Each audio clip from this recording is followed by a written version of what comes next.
Top of the morning to you, and welcome to our newest episode of Capital Markets Quickie from MVP Mind Value Partners. Stocks fell once again last week, making it the longest weekly slide since 2019.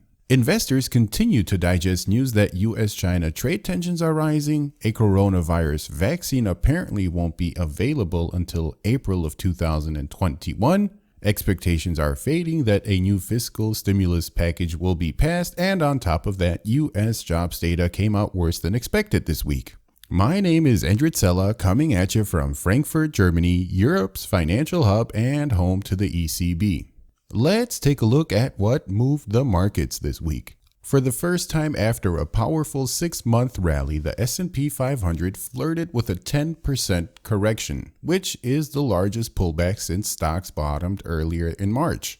And in today's episode of Capital Markets Quickie, I want to talk about the 3 key concerns that triggered the decline but could also temporarily present near-term roadblocks for the stock market. The first key concern, and I'm sure it comes as no surprise, is excessive valuations. Everything is just too expensive, ladies and gentlemen. Well, of course, not everything, as I'm sure all the value investors out there are shaking their heads right now. As we entered September, the S&P 500's valuation, as measured by the price-to-forward earnings ratio, was the priciest since late 1999, early 2000. Which at that time, stocks were trading at 23 times earnings versus the historical average of 16 times. A key contributor to the market pullback has been the weakness in mega cap technology stocks, which of course led the market higher earlier this year. And as we've heard many times in my previous episodes, these stocks also carry an outsized weight on major indexes such as the S&P 500 and even the MSCI World Index. Between January and August of this year, the average return of the FANGM stocks, yes, it used to be just FANG, but now Microsoft has joined the party. So FANGM stands for Facebook, Apple, Amazon, Netflix, Google, and Microsoft.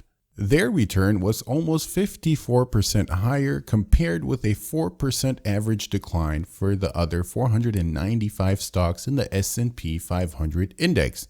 So I guess it's 6 stocks to rule them all. Well, this trend reversed in September, with the prior leaders recently becoming the weaklings and holding the stock market back. The average FANGM stock declined 12% versus a 5% decline for the other 495 stocks.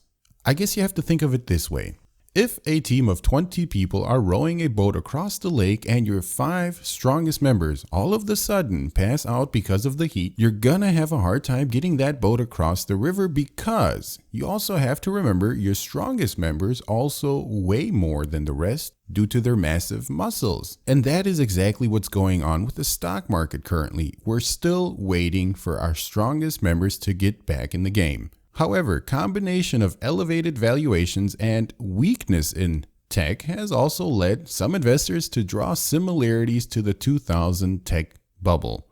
Now let's move on to our second concern, which is the lack of additional stimulus that is very important to boost the economy. The passing of Supreme Court Justice Ginsburg raised concerns that a partisan fight over a Scottish nominee could distract from ongoing negotiations between Democrats and Republicans on a deal for another fiscal relief package.